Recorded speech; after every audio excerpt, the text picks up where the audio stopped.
بسم الله الرحمن الرحيم. الحمد لله رب العالمين، والصلاة والسلام على رسوله الأمين محمد وآله وصحبه أجمعين، أما بعد.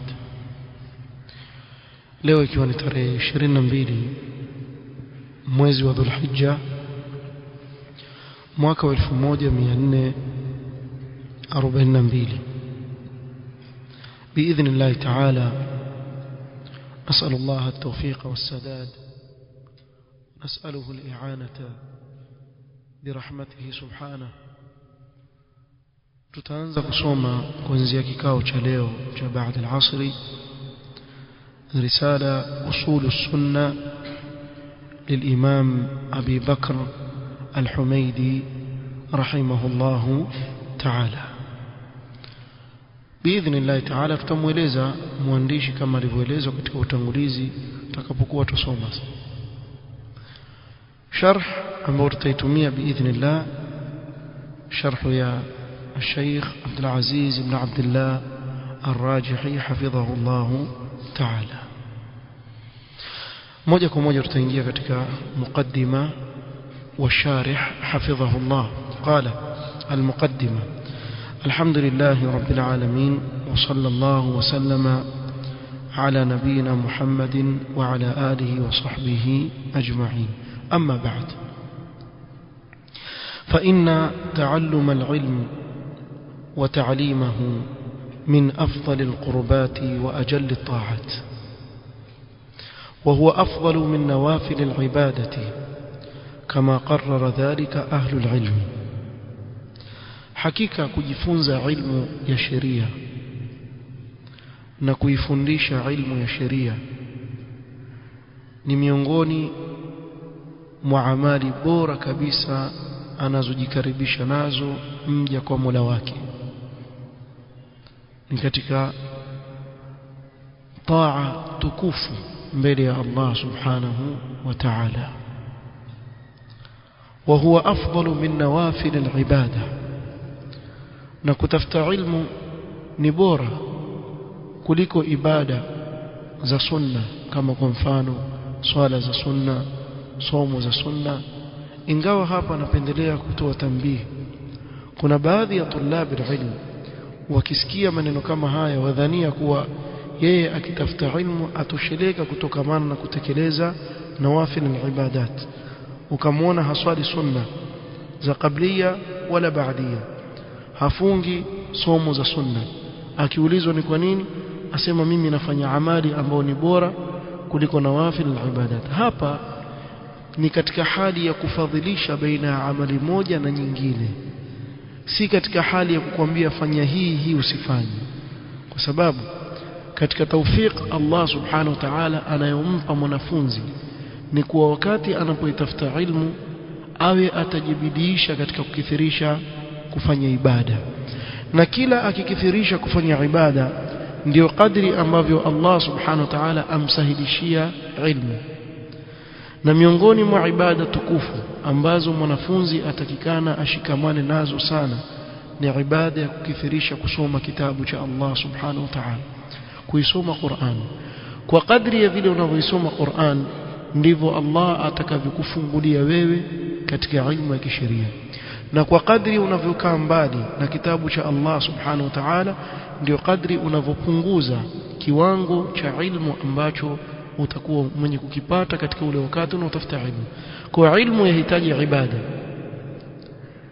Ama yule anayetafuta ilmu, swala za sunna haswali, funga za sunna hafungi, Qur'ani yuko mbali na hadha, la yu'an.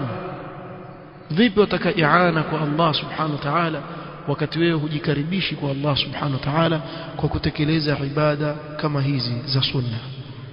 Kwa tukizungumzia hapa kuwa ilmu ni bora kuliko ibada za sunna, haimaanishi tuache ibada za sunna, twamaanisha kuwa ni bora tu kuliko hizi ibada za sunna.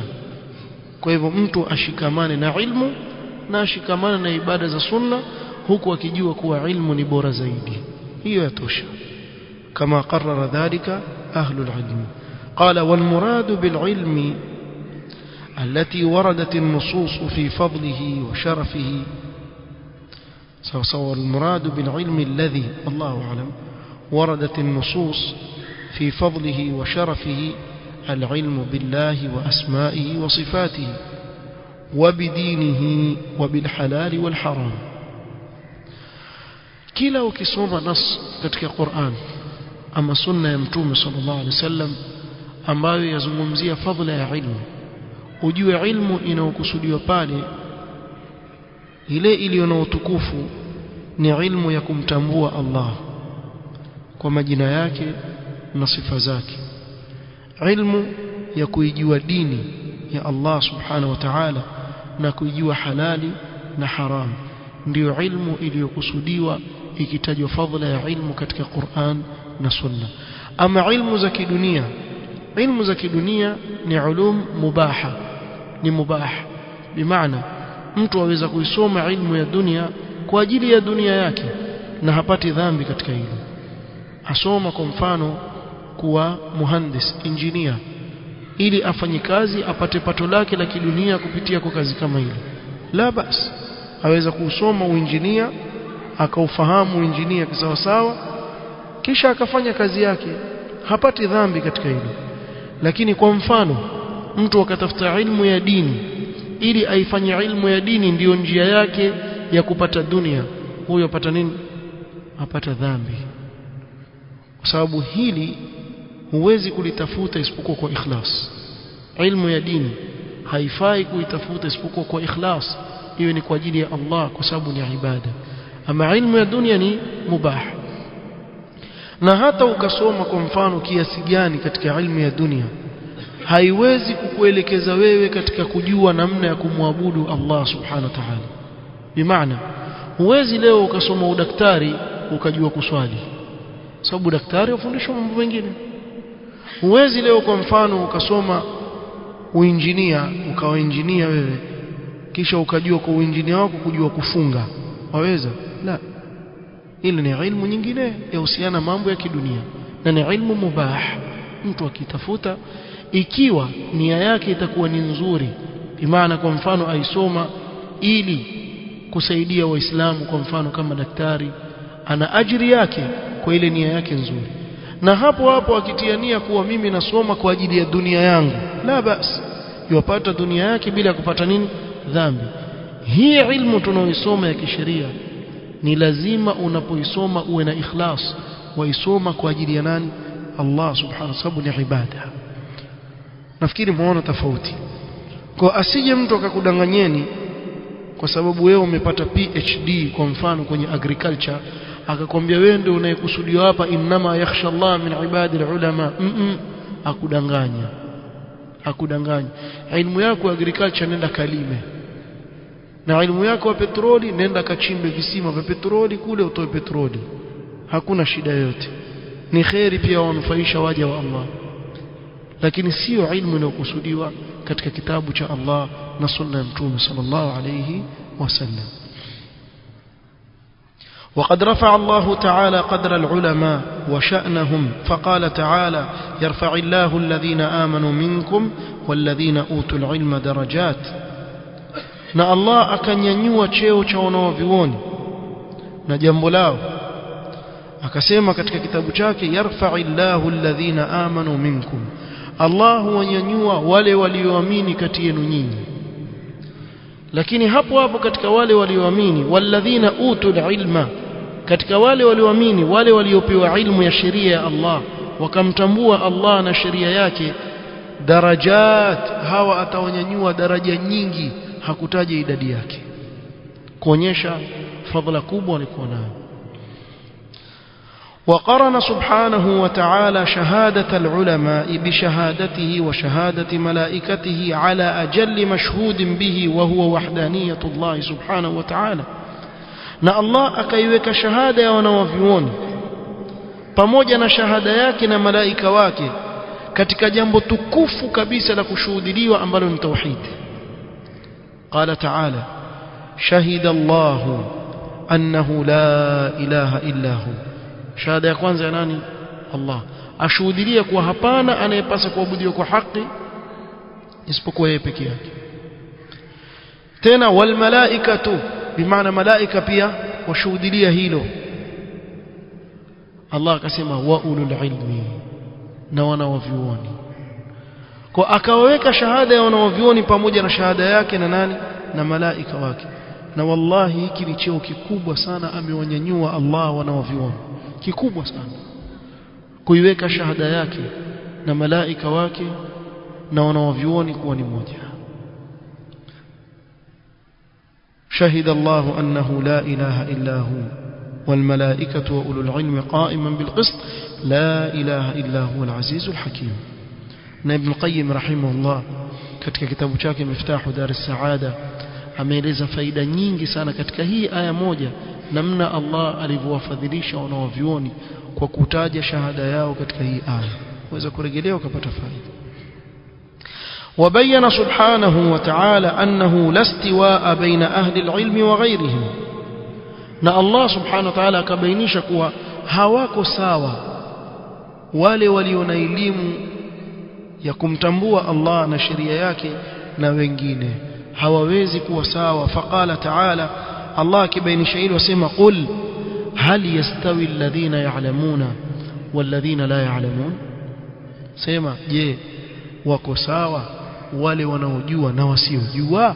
Inma yatadhakkaru ulul albab, wenye akili waelewa yale wanaoambiwa, waelewa kuwa hawawezi kuwa sawa hawa wawili. Wale wanaojua hawawi sawa na wale wasiojua kabisa. Subhanallah. Na hili si kwa wanadamu tu, hata kwa wanyama pia wanaojua si sawa na wasiojua.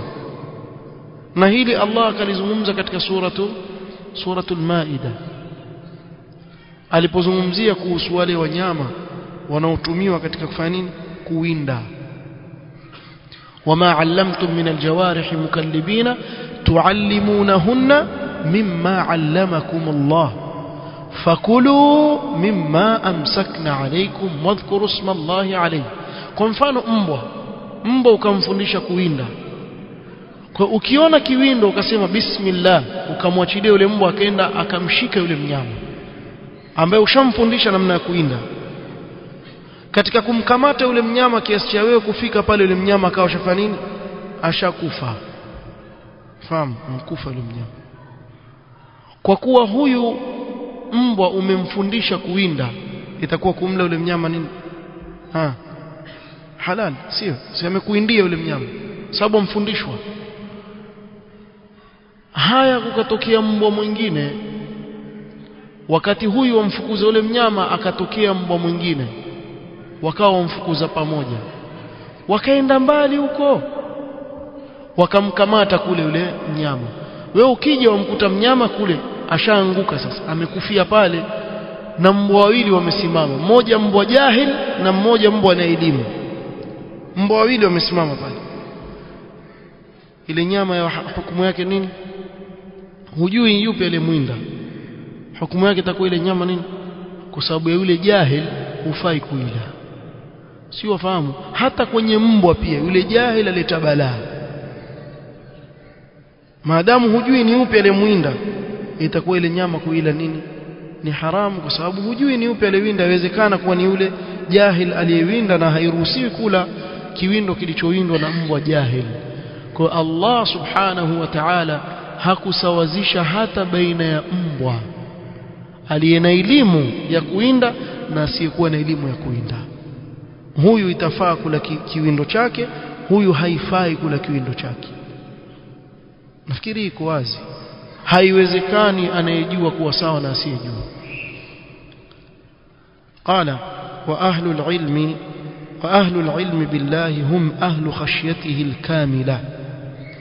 Na wale wanaomjua Allah, wanaomtambua Allah katika wanaovioni hawa wenye elimu ya kumtambua Allah, ndio wanaomcha Allah kikamilifu. Kama qala ta'ala, inma yakhsha Allah min ibadihi alulama. Hakika wanaomcha Allah na kumwogopa kikweli.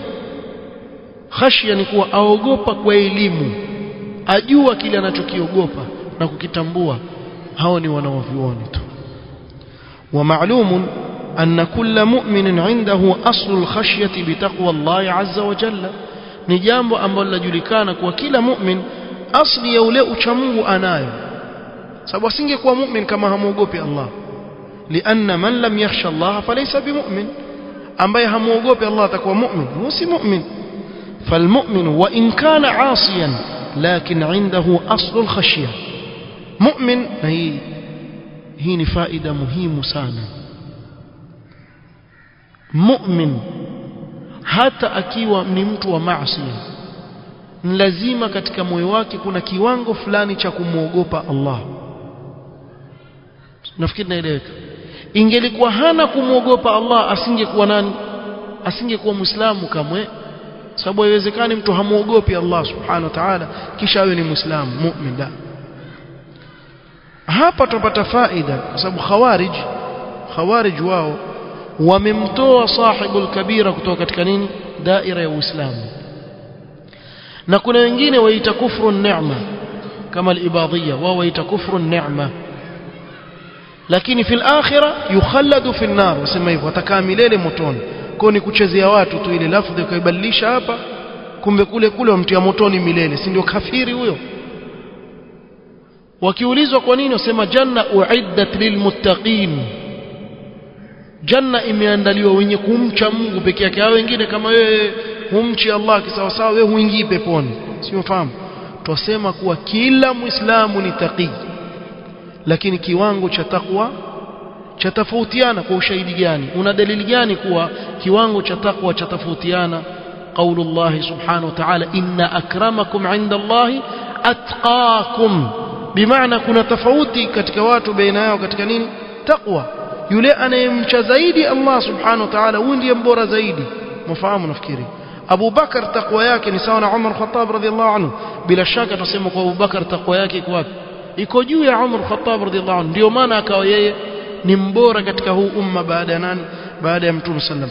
Na Umar Khattab radhiallahu anhu takwa yake ni sawa na mfano Uthman bin Affan na Ali bin Abi Talib? La, tuseme huyu yuko juu, ndio maana akafuata katika ubora baada ya nani? Abu Bakar. Wa hakadha inna akramakum 'inda Allahi atqakum. Hatuwezi kusema sasa kwa vile Abu Bakr as-Siddiq ndio atqa sahaba, kwa hivyo hao wengine wote ndio motoni. Haiji hivyo. Kila mmoja atakwenda kulingana na daraja yake ya kumcha Allah subhanahu wa ta'ala. Kuna hii faida muhimu sana, sababu wana shubha khawarij ambao waitumia katika kuwatia watu motoni hivi. Sasa inna ma yakhsha Allah min ibadil ulama, maana yake watu wengine hawamchi Allah, la, wamuogopa. Lakini wale wanaomcha kikamilifu, yani khashia yao iko juu zaidi kuliko wengine, ni wale wanaomtambua Allah subhanahu wa ta'ala. Qala walakin alkhashyata alkamila inma hiya li ahli alilm kama fi hadhihi alayat alkarima. Fahimtum ikhwani? Kwa khashya ambayo imekamilika ni ya wanaovioni kama ilivyo katika hii aya tukufu.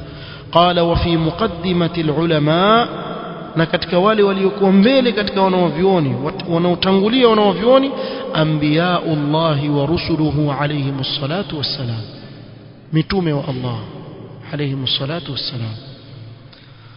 فقد اصطفاهم الله تعالى واجتباهم على غيرهم برسالته.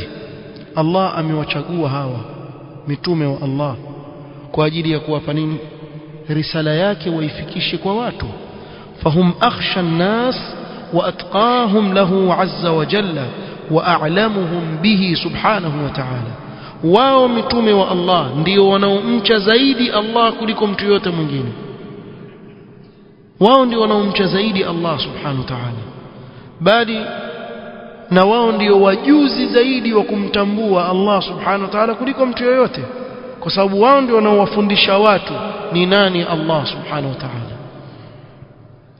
Wa atqahum, na katika hao mitume kuna wale ambao ni wacha Mungu zaidi. Muona sasa hata baina ya mitume, tilka ar-rusul faddalna ba'dahum ala ba'd, kuna baadhi ya mitume ni wabora kuliko wengine, na hili amezungumza wala qad faddalna ba'd an-nabiyina ala ba'd. Kwa baadhi ya mitume Allah amewafadhilisha juu ya wengine.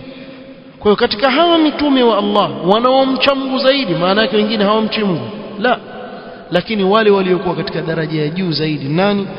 ulil azmi al-khamsa wa atqahum ulil azmi al-khamsa, wale mitume watano ambao wajulikana kama ulul azmi min ar-rusul, waliofika upeo katika subra kwenye da'wa: Nuh wa Ibrahim wa Isa wa Musa wa Muhammad alayhimus salatu wassalam. Hawa mitume watano wametajwa mara mbili katika Qur'ani kwa pamoja. Nani anaweza kutukumbusha ni aya gani? Waijua Aba Yunus? Waijua aya ya kwanza ambao wanatajwa hawa mitume watano kwa pamoja ni ipi? Sura gani? Naam, some. Sura gani? Sura An-Nisa? La. Naam, nani yajua? تفضل أبا مالك. وإذا أخذنا من النبيين ميثاقهم ومنك النانهم محمد صلى الله عليه وسلم ومن نوح وإبراهيم وموسى وعيسى بن مريم أخذنا منهم ميثاقا غليظا. سورة الأحزاب. hapo wametajwa pamoja. hao ndio ulul azm. Na sehemu ya pili: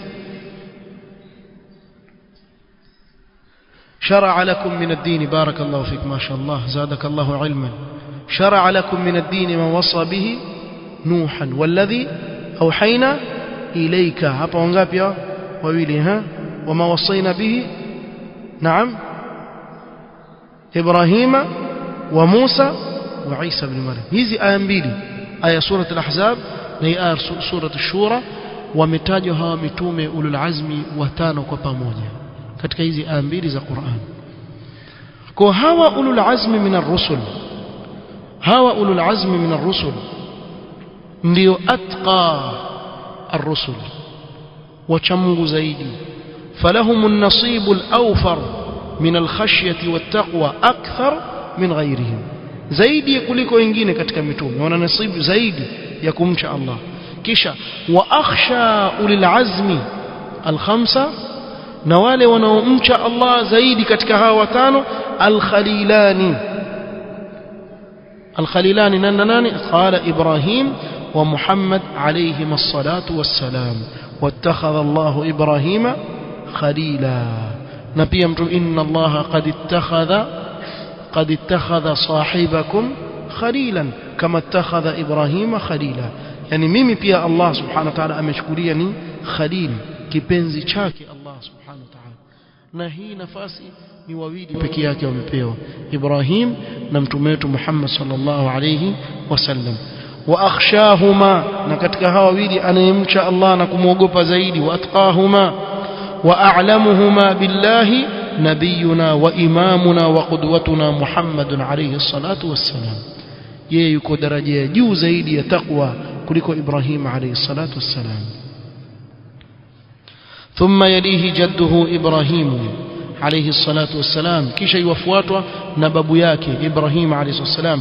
ثم موسى الكليم عليه الصلاة والسلام، كيش موسى اليزممزن ملواكي عليه الصلاة والسلام. ثم بقية أولي العزم الخمسة، كيش أولو بكية كتك أولو العزم وتان أمين نوحنا نعيسى. ثم بقية الرسل، كيش بعد يوم متوم ولبكية. ثم الأنبياء نمتوم منبي. ثم الصديقون، كيش ونفواتا الصديقون. والصديقون على وزن، والصديق على وزن فعيل، كتك وزنه صيغة مبالغة، يعني صيغة يوبيه كل بس مبالغة. وهو الذي قوي تصديقه وإيمانه بالله عز وجل. نهوني يولي أمباي kusadikisha kwake na imani yake imekuwa na nguvu sana, hatta ahraqa imanuhu wa tasdiquhu ash-shahawati wash-shubuhat, mpaka ile imani yake na kusadikisha kwake kumechoma kabisa shahwa za haramu, shahwa za haramu. kadhalika kumechoma shubuhat, hakuna shubha inaweza kupenya kwake. ndio ukaona Makuraish alipoambia Mtume sallama kuwa amekwenda safari ya Isra wal Mi'raj, ametoka Makka akaenda Baitul Maqdis, akawasalisha mitume, akatoka akaenda mpaka samaa sabia, akafaradhishwa sala. Wakasema safari hii umekuja na kubwa mno, hebu ngoja. Kamfuata Abubakar Siddiq, umesikia rafiki yako asema nini? Asemaje? asema ametoka hapa akaenda hivi akamalizia hivi, safari yake iko hivi na hivi, asema in kana qad qala dhalika faqad sadaqa, hakuna shubha ya penye hapa. Ikiwa alisema hivyo amesema kweli. Mimi namuamini zaidi ya hiyo. Nyinyi muona hiyo ndogo? Mimi namuamini zaidi ya hiyo. Namuamini kuwa kila siku alitoa habari kutoka wapi? Kutoka juu kwa Allah subhanahu wa ta'ala, teremsho wahi. Hilo jambo la kawaida tu.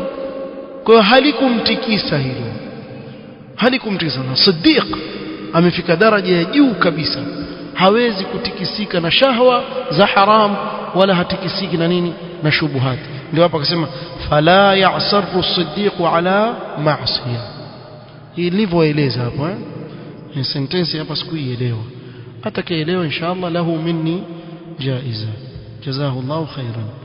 وفي مقدمتهم الصديق الأكبر أبو بكر رضي الله عنه. katika hawa الصديقون aliyejuu kabisa ni Abu Bakr as-Siddiq radhiyallahu anhu. Bimaana Abu Bakr as-Siddiq ni mbora baada ya mitume wa Allah wote, baada ya mitume wa Allah. Katika wale ambao si mitume, aliyejuu kabisa kutoka kuumbwa kwa Adam mpaka mwisho wa ulimwengu huu utakapoishia, aliyembora baada ya mitume nani? Ni Abu Bakr as-Siddiq radhiyallahu anhu, kuliko umma wote waliopita. Aliyejuu kabisa ni Abu Bakr as-Siddiq radhiyallahu anhu baada ya mitume wa Allah, yeye ndo anayefuata. Kwa ikiwa katika umma waliopita kulikuwa na Siddiq, basi yule Siddiq wao hawezi kumfikia nani? Abu Bakr as-Siddiq radhiyallahu anhu arda. قال وقد أثنى الله تعالى على الصادقين فقال سبحانه هذا يوم ينفع الصادقين صدقهم. الله akawasifu wa kweli. Hii ndiyo ile siku ambayo wa kweli ukweli wao utawafaa. Subhanallah, ukweli wao utawafaa leo siku ya kiyama. lahum jannatun tajri min tahtiha al-anharu khalidina fiha abada, wana mabustani ya pepo yanayopita katikati yake mito, watakaa humo milele. radhiyallahu au asema khalidina fiha abada radhiyallahu anhum wa radu anhu. Sema radhiya sidqun, imeandikwa hivyo kwani makosa hii. radhiyallahu anhum wa radu anhu dhalika al-fawz al-azim. kwa hivyo radhiyallahu anhum wa radu anhu. وقال تعالى فنومبا بنسل ميكي علامة بنسل جزاك الله خيرا تفضل بارك الله فيك. وقال تعالى إن المسلمين والمسلمات والمؤمنين والمؤمنات والقانتين والقانتات والصادقين والصادقات، ثم بين جزاءهم وغيرهم ممن أثنى الله عليهم فقال kisha Allah akabainisha malipo yao na wengineo katika wale ambao Allah subhanahu wa ta'ala amewasifu, akasema a'adda Allahu lahum maghfiratan wa ajran 'azima. Allah amewaandalia maghfira na ajri kubwa mbele yake. wa fi sahihaini عن أبي سعيد الخدري رضي الله عنه عن النبي صلى الله عليه وسلم قال إن أهل الجنة يتراءون أهل الغرف من فوقهم كما يتراءون الكوكب الدري الغابر في الأفق من المشرق أو المغرب لتفاضل ما بينهم. سبحان الله. watu wa peponi watakuwa katika daraja tofauti. Kuna wale ambao watakuwa wakiwaona waliokuwa juu yao, ahlul ghuraf, waliokuwa katika sehemu za juu kule, kama anavyoona mmoja wetu nyota inayokuwa upande wa mashariki au magharibi, mbali kabisa. Mwambie kule kwa fulani kule, yule yuko juu mbali sana, mbali sana, kama vile nyota inavyoonekana upande wa mashariki au magharibi. Mtume sallam alipoeleza masahaba maneno haya, qalu ya rasul Allah tilka manazilul anbiya la yabluha ghayruhum, hivyo ni vyeo vya mitume, nani atakayefika sehemu kama hizo za juu kabisa namna hiyo? Qala bala, sivyo hivyo mnavyofikiria, bali walladhi nafsi biyadihi, na apa kwa yule ambaye nafsi yangu katika mikono yake, rijalun amanu billahi wasaddaqul mursalin, kuna wanaume wa kisawasawa waliomwamini Allah na kuwasadikisha mitume wa Allah alayhi salatu wassalam, watafika katika daraja zile bado si daraja za mitume, zile ni daraja za watu wamesadikisha, hawa watafika katika daraja zile. Na hapa tunaona umuhimu wa kuwa wa kweli katika dini ya Allah subhanahu wa ta'ala. Qala wayalihim ash-shuhada, kisha wafuatiliwa na nani? Na mashahidi. Faulaika ma'a alladhina an'ama Allahu alayhim minan nabiyyin, kisha wasiddiqin, kisha wanafuata washuhada, mashahidi. جمع شهيد شهداء. والشهيد هو قتيل المعركة الذي قتل في سبيل الله لإعلاء كلمة الله. نشهيد نيولي أن يواوا katika vita, shahidul ma'raka yuwafa katika hali ya kuitetea dini ya Allah subhanahu wa ta'ala, ili neno la ilaha illa Allah liwe juu.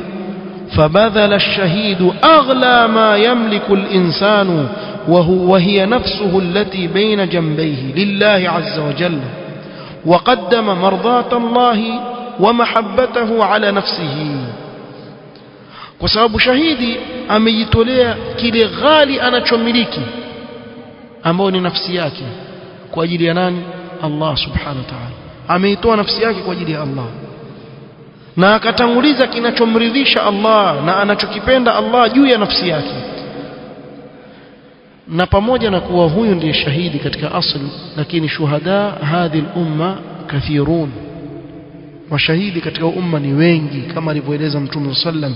Akaeleza pia yule anayekufa kwa mfano al-mabtunu shahid, anayekufa na maradhi ya tumbo ni shahidi.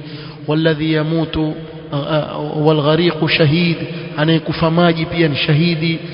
Lakini wale wakifa, mtu kwa mfano amekufa baharini, mtu huyo hesabiwa kesho akhira kuwa nani? Lakini hapa duniani hukumu yake ni kama hukumu ya maiti yoyote, bimaana iwaoshwa, akifiniwa, aswaliwa, aenda kuzikwa. Kinyume na shahidul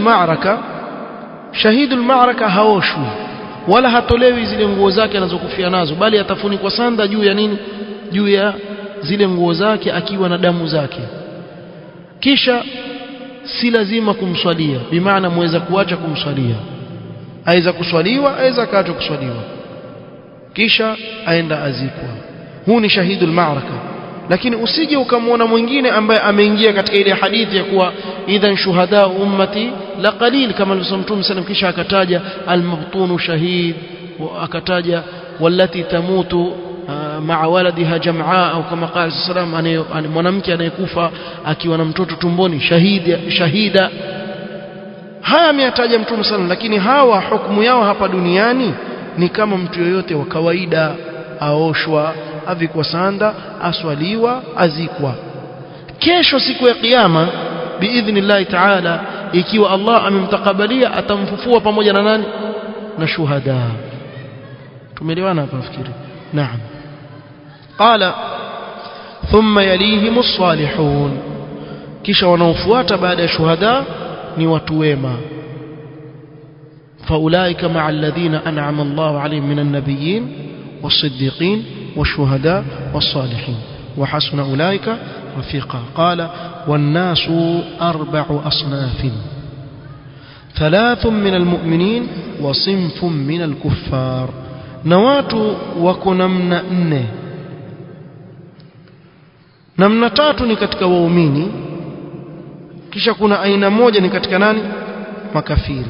Hawa tutakuja kuwajua katika kikao kitakachokuja insha Allah taala, tukiwa tuendelea kusoma utangulizi huu ambao una faida nyingi sana ndani yake, kabla ya kuingia na kuanza kuizungumzia risala ya usulu sunna na tarjama fupi inayomweleza ni nani huyu Abu Bakr al-Humaydi rahimahullahu ta'ala, kisha ndio tuingie katika risala. Wallahu ta'ala a'lam. سبحانك اللهم وبحمدك أشهد أن لا إله إلا أنت أستغفرك وأتوب إليك وبارك الله فيكم.